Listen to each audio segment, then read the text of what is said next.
রাধে রাধে বন্ধুরা, আজ তোমাদের সাথে শেয়ার করতে চলেছি অপরা একাদশীর ব্রত মাহাত্ম্য। মহারাজ যুধিষ্ঠির শ্রীকৃষ্ণকে বললেন, হে কৃষ্ণ, জ্যৈষ্ঠ মাসের কৃষ্ণপক্ষিয়া একাদশীর নাম কি এবং তার মাহাত্ম্যই বা কী? আমি শুনতে ইচ্ছা করি, আপনি অনুগ্রহ করে তা বর্ণনা করুন।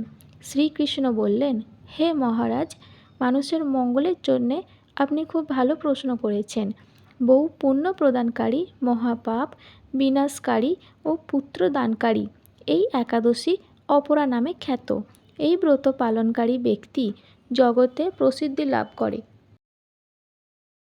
ব্রহ্মহত্যা, গোহত্যা, ভ্রূণ হত্যা, পরনিন্দা, পরস্ত্রী গমন, মিথ্যা ভাষণ প্রভৃতি গুরুতর পাপ এই ব্রত পালনে নষ্ট হয়ে যায়। যারা মিথ্যা সাক্ষ্য দান করে, ওজন বিষয়ে ছলনা করে, শাস্ত্রের মিথ্যা ব্যাখ্যা প্রদান করে, জ্যোতিষের মিথ্যা গণনা ও মিথ্যা চিকিৎসায় রত থাকে, তারা সকলেই নরক যাতনা ভোগ করে।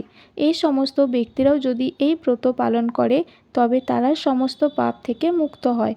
ক্ষত্রিয় যদি স্বধর্ম ত্যাগ করে যুদ্ধক্ষেত্র থেকে পালিয়ে যায়, তবে সে ঘোরতর নরকগামী হয়, কিন্তু সেও এই ব্রত পালনে মুক্ত হয়ে স্বর্গগতি লাভ করে।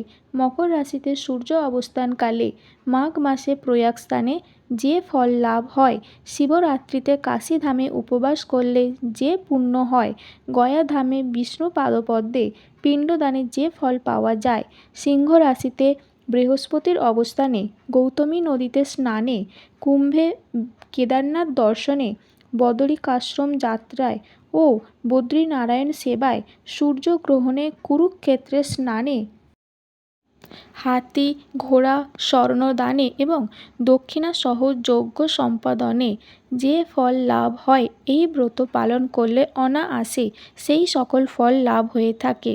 এই অপরা ব্রত পাপরূপ বৃক্ষের কুঠারস্বরূপ, পাপরূপ কাষ্ঠের দাবাগ্নির মতো, পাপরূপ অন্ধকারের সূর্য সদৃশ্য এবং পাপহস্তির সিংহস্বরূপ। এই ব্রত পালন না করে যে ব্যক্তি জীবন ধারণ করে, তাদের জীবন জলে বুদবুদের মতো, তাদের জন্ম মৃত্যুই কেবল সার হয়। অপরা একাদশী উপবাস করে বিষ্ণু পূজা করলে সর্বপাপ মুক্ত হবে, বিষ্ণু লোকে গতি হয়। এই ব্রত কথা পাঠ ও শ্রবণ করলে সহস্র গোদানের ফল লাভ হয়। ব্রহ্মাণ্ড পুরাণে এই ব্রত মাহাত্ম্য বর্ণনা করা হয়েছে। রাধে রাধে।